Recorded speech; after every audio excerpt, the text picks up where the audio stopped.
आवाम ने अपने मैंडेट से ये साबित कर दिया कि धर्म के आधार पर और जात के आधार पर कोई सफल नहीं हो सकता है, कोई समाज में सेवा नहीं कर सकता है। और हमारा मुद्दा था सद्भाव और विकास, सद्भाव के साथ विकास। तो जनता ने उस पर मुहर लगा दिया। अपने विरोधियों को आने वाले भविष्य के लिए क्या कहेंगे? हमने तो कभी उन लोगों को कुछ कहा ही नहीं, वही लोग कुछ कुछ कहते रहे थे। आज भी हम कुछ नहीं कहेंगे, हम इतना ही कहेंगे कि ऊपर वाला अल्लाह ईश्वर उन लोगों को अकल दे, समझ दे। जो बोल रहे थे उन्हीं को सबक सिखा दिया और जनता ने मेरे काम पे मुहर लगा दिया कि हम जिस दिशा में काम कर रहे हैं, जिस बिंदु पर सोचते हैं कि समाज में सद्भाव रहे और विकास हो, उस मुद्दा को जनता ने मुहर लगा दिया। उस पर कहा कि बस आप बढ़ते जाओ इसी दिशा में।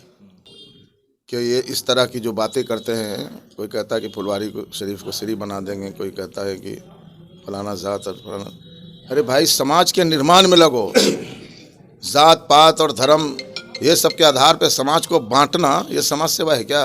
करो, आपसी प्यार मोहब्बत फैलाओ, लोगों को मुत्तहिद करो, सब अमन रहे, शांति रहे, लोग उनके बच्चे पढ़ सके, मजदूर काम कर सके। बताइए, नहीं रहेगी तो कोई चैन से जी सकता है? ना कोई काम कर सकता है, ना रोजी रोटी कमा सकता है, ना बच्चे पढ़ सकते हैं, कुछ भी नहीं हो सकता है।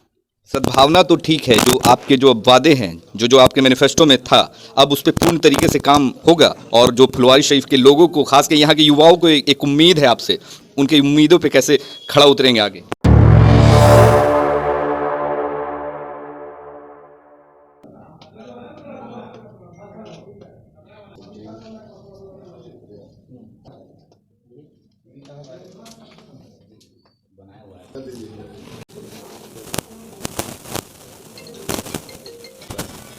फुलवारी शरीफ नगर परिषद का आज मतगणना होना था। नगर निकाय चुनाव का जो रिजल्ट आया है वो चौंकाने वाला है। फुलवारी शरीफ के लोगों ने आज एक बार फिर से साबित कर दिया कि धर्म जात पात से कहीं ज़्यादा उठकर विकास, जिसको लोगों ने मद्देनजर रखते हुए जो सद्भावना के साथ जो विकास का नारा था, लोगों ने उसे चुना है, ना कि किसी जात पात, श्री शरीफ, इन सभी को दरकिनार करके आज फिर से चेयरमैन, जो निवर्तमान चेयरमैन हुआ करते थे, फिर से एक बार चेयरमैन है और 5वीं बार लगातार चेयरमैन की कुर्सी पे विराजमान हुए फुलवारी शरीफ नगर परिषद में। हम उनसे बात करेंगे। सबसे पहले तो बहुत बहुत मुबारकबाद हो और ढेर सारी शुभकामनाएं। फुलवारी शरीफ के लोगों का कैसे अभिनंदन करें? बहुत बहुत धन्यवाद आपका। और पूरे फुलवारी शरीफ के तमाम इलाकों के जो वोटर्स हैं, नागरिक हैं, हम उनका पहले आभार व्यक्त करते हैं, उनका शुक्रिया अदा करना चाहते हैं कि उन्होंने अपार प्रेम मुझे दिया है और पूरा जन समर्थन मिला है। और जिस तरह के माहौल में ये चुनाव हुआ था कि लोग तरह तरह की बातें करते थे, कोई धर्म की बात, कोई जात की बात, कोई कुछ, लेकिन आवाम ने अपने मैंडेट से ये साबित कर दिया कि धर्म के आधार पर और जात के आधार पर कोई सफल नहीं हो सकता है, कोई समाज में सेवा नहीं कर सकता है। और हमारा मुद्दा था सद्भाव और विकास, सद्भाव के साथ विकास। तो जनता ने उस पर मुहर लगा दिया कि धर्मवाद और जातिवाद नहीं चलेगा, सद्भाव और विकासवाद चलेगा। अपने विरोधियों को आने वाले भविष्य के लिए क्या कहेंगे? हमने तो कभी उन लोगों को कुछ कहा ही नहीं, वही लोग कुछ कुछ कहते रहे थे। आज भी हम कुछ नहीं कहेंगे, हम इतना ही कहेंगे कि ऊपर वाला अल्लाह ईश्वर उन लोगों को अकल दे, समझ दे। कि ये इस तरह की जो बातें करते हैं, कोई कहता है कि फुलवारी को शरीफ को श्री बना देंगे, कोई कहता है कि फलाना जात और फलाना। अरे भाई, समाज के निर्माण में लगो। जात पात और धर्म ये सब के आधार पे समाज को बांटना, ये समाज सेवा है क्या? समाज में जोड़ने का काम करो, आपसी प्यार मोहब्बत फैलाओ, लोगों को मुत्तहिद करो, सब अमन रहे, शांति रहे, लोग उनके बच्चे पढ़ सके, मजदूर काम कर सके।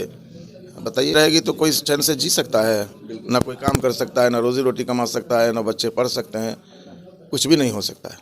सद्भावना तो ठीक है, जो आपके जो वादे हैं, जो आपके मैनिफेस्टो में था, अब उस पर पूर्ण तरीके से काम होगा। और जो फुलवारी शरीफ के लोगों को, खासकर यहाँ के युवाओं को एक उम्मीद है आपसे, उनकी उम्मीदों पे कैसे खड़ा उतरेंगे आगे?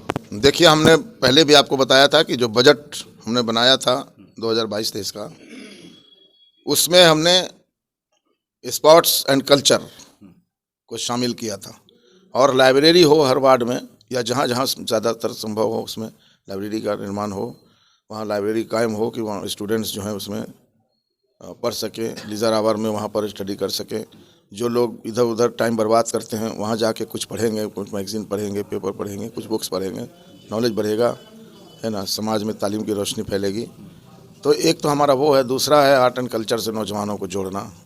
बहुत सारी महिलाएं हैं जो आर्ट में हिस्सा लेती हैं, पेंटिंग करती हैं, पेंटिंग है, सिलाई कटाई है, अपना है। सरकार की कई योजनाएं भी चल रही हैं इस दिशा में, लेकिन उसको हम और सुदृढ़ करेंगे, उसको सख्ती से लागू करेंगे।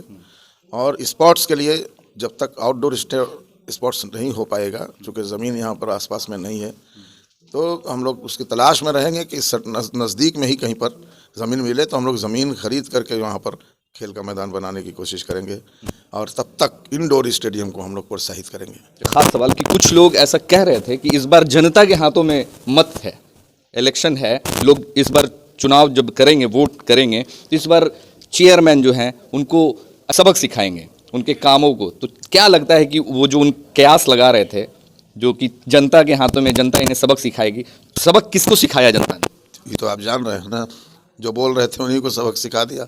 और जनता ने मेरे काम पे मोहर लगा दिया कि हम जिस दिशा में काम कर रहे हैं, जिस बिंदु पर सोचते हैं कि समाज में सद्भाव रहे और विकास हो, उस मुद्दा को जनता ने मोहर लगा दिया। उस पर कहा कि बस आप बढ़ते जाओ इसी दिशा में। तो आगे के लिए क्या अब खास फुलवारी शरीफ को जो एक ये है, क्या कुछ खास होने वाला है और फुलवारी शरीफ के लोगों को क्या मैसेज देना चाहेंगे लास्ट में? फुलवारी शरीफ में तमाम नागरिक सुविधाएं लोगों को मिले, समाज में शांति रहे, सद्भाव रहे, आपस में मेल मिलाप रहे, प्यार मोहब्बत रहे और तेज़ी से हर तरफ विकास हो, इसके लिए हम प्रयास करेंगे। और लोगों ने जो हम पर भरोसा जताया है और जो मुझ पर जिम्मेदारी सौंपी है, उसको पूरी तरह से निष्ठा के साथ निभाने की कोशिश करेंगे।